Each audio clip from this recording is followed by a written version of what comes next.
Shalom, shalom, mes chers frères et sœurs, soyez bénis, que la grâce et la paix du Seigneur soient avec chacun d'entre vous.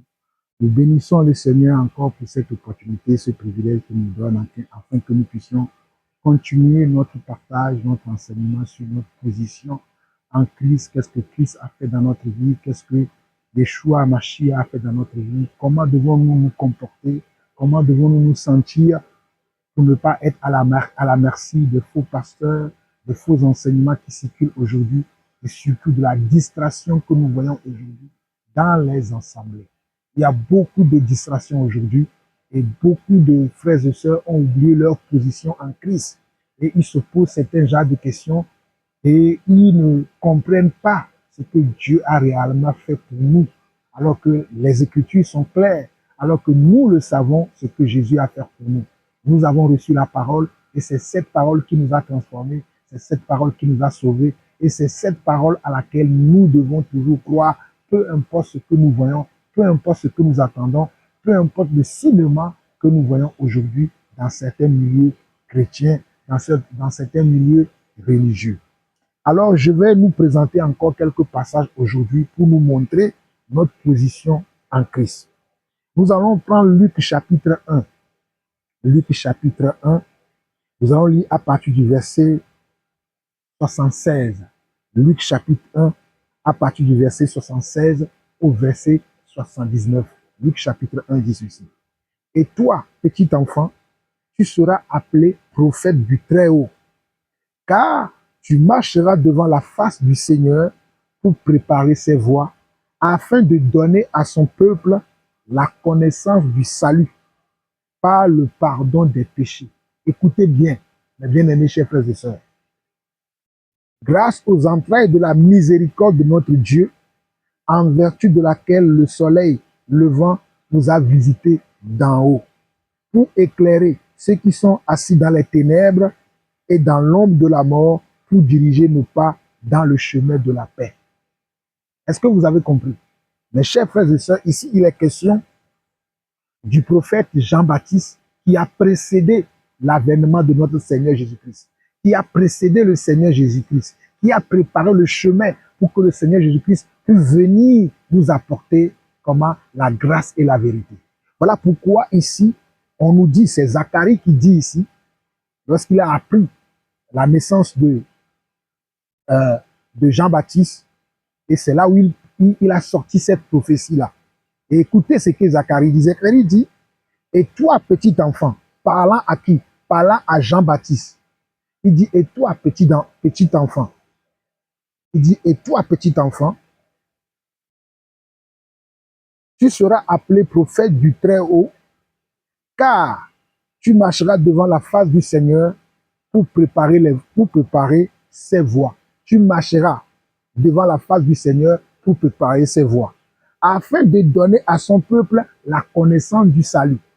Afin de donner à son peuple la connaissance du salut. Afin de donner à son peuple la connaissance du salut. Alléluia. J'aime la parole de Dieu. Par le pardon de ses péchés, par le pardon de ses péchés, grâce aux entrailles de la miséricorde de notre Dieu, en vertu de laquelle le soleil levant nous a visités d'en haut, pour éclairer ceux qui sont assis dans les ténèbres et dans l'ombre de la mort, pour diriger nos pas dans le chemin de la paix.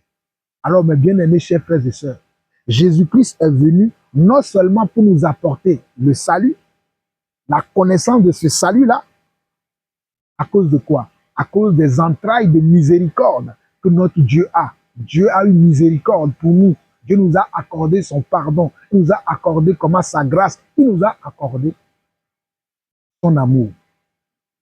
Et on nous dit, grâce à cet amour, à ces entrailles de miséricorde que Dieu a, Dieu nous a visités pour éclairer ceux qui sont assis dans les ténèbres.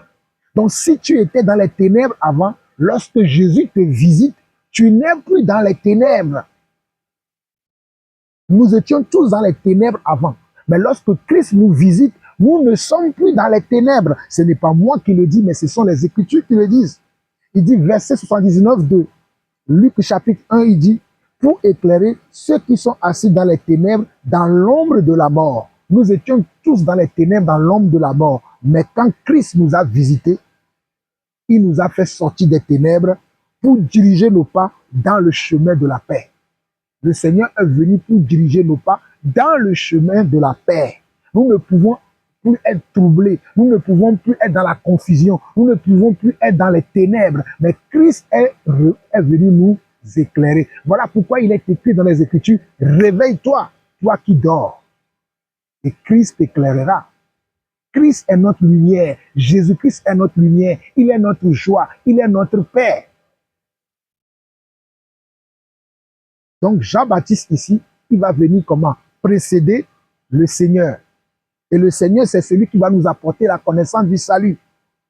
C'est celui qui va nous sortir des ténèbres et de l'ombre de la mort afin de diriger nos pas comment? Dans la paix. Si nous comprenons ça, allons rapidement dans Jean chapitre 1. Jean chapitre 1. Dans Jean chapitre 1, il est écrit quoi? Nous devons comprendre nos positions en Christ. Dans Jean chapitre 1. Dans Jean chapitre 1, le verset 10 au verset 16, et nous écoutons la parole de Dieu. Jean chapitre 10, Jean chapitre 1, le verset 10 au verset 13 déjà dit ceci.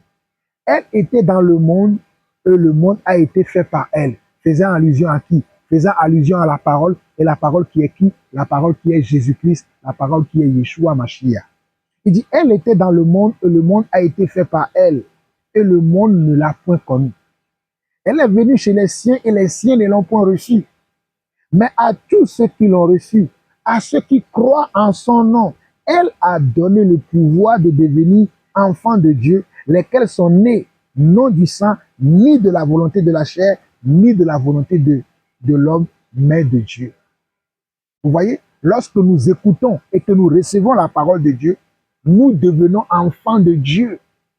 Et nous ne sommes plus la volonté de l'amour d'un homme et d'une femme, mais nous sommes maintenant des enfants adoptifs du Seigneur Yeshua Mashiach ou bien de notre Dieu.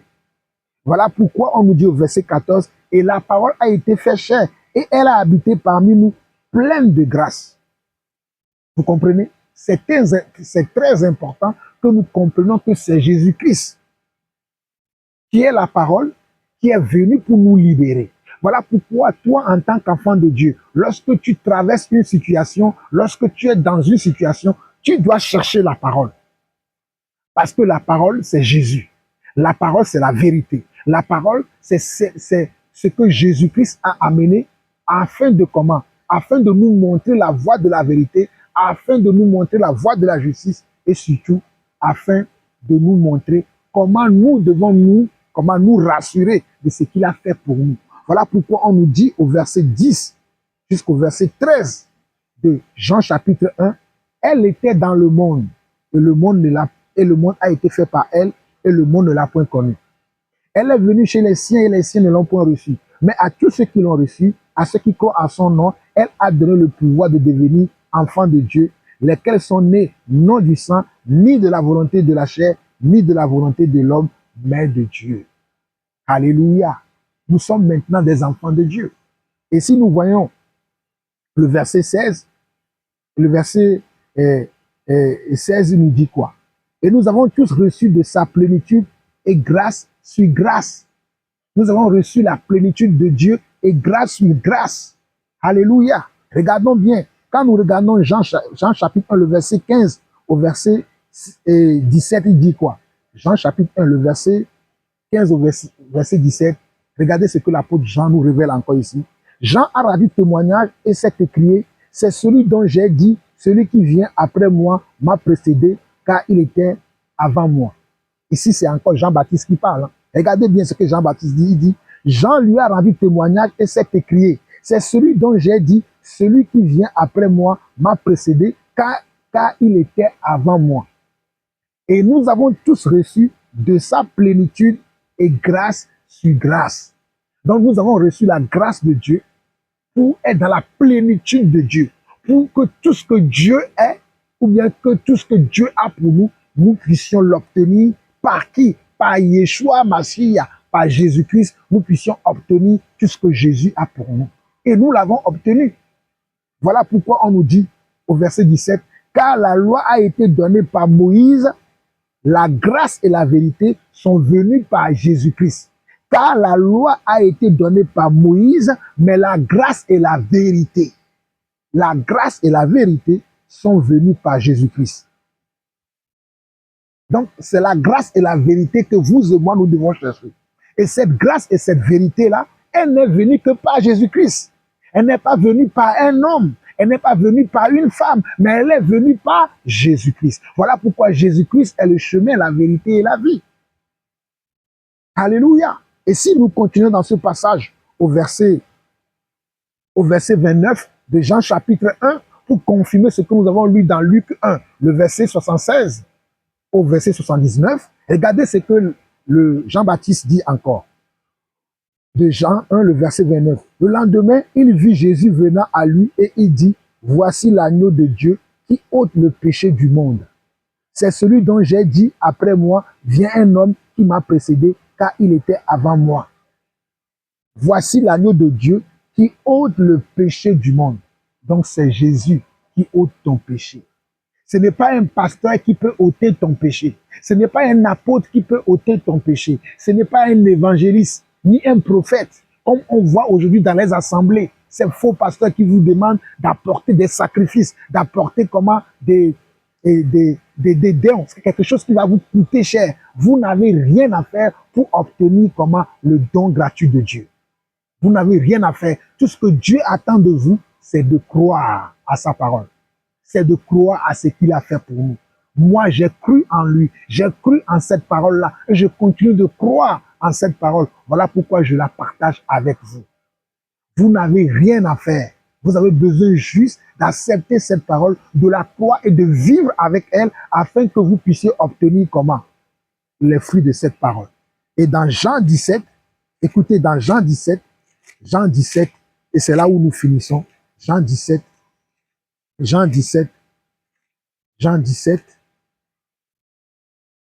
verset 17, il dit ceci. Sanctifie-les par ta vérité, ta parole est la vérité. Sanctifie-les par ta vérité, ta parole est la vérité. Donc, c'est par la parole de Dieu que nous sommes sanctifiés. Nous ne sommes pas sanctifiés parce que nous donnons la dîme. Nous ne sommes pas sanctifiés parce que nous donnons des offrandes. Nous ne sommes pas sanctifiés parce que nous offrons des sacrifices. Nous sommes sanctifiés parce que nous recevons la parole de Dieu. Nous recevons la parole de Dieu comme une eau pure qui va nous sanctifier de la tête jusqu'aux pieds, qui va transformer notre intelligence, qui va transformer nos savoirs, qui va transformer nos connaissances, qui va transformer tout ce que nous avons reçu comme éducation, mais dans laquelle il n'y a pas la vérité. Mais lorsque nous allons recevoir la parole de Dieu qui est la vérité, car n'oublions pas, nous avons vu dans Jean 1, que Jésus-Christ c'est lui qui est venu avec la grâce, mais pas seulement avec la grâce, mais il a accompagné la grâce de la vérité.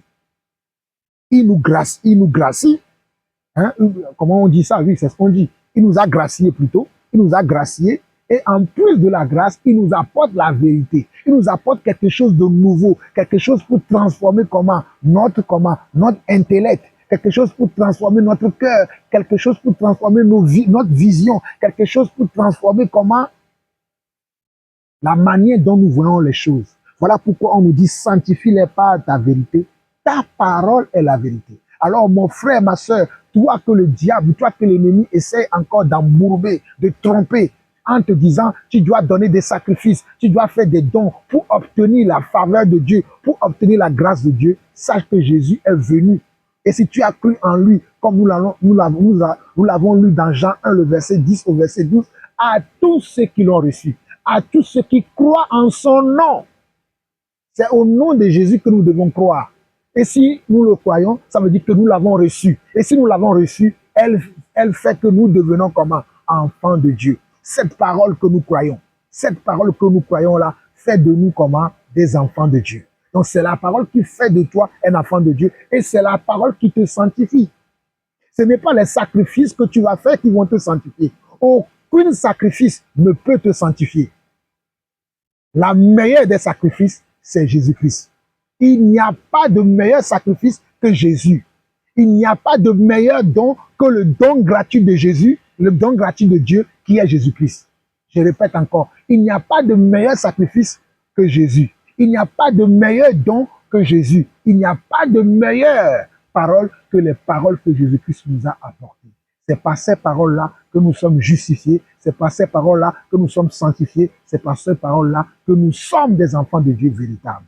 Alors que personne ne vous trompe, que tout ce qui se passe, vous voyez dans les assemblées aujourd'hui, venez donner ceci, venez faire ceci, là, que toutes ces choses-là ne vous troublent dans votre foi. Restez ferme, demeurez ferme, car Yeshua Hamashiach est le Dieu véritable et la vie éternelle. Soyez bénis. Shalom.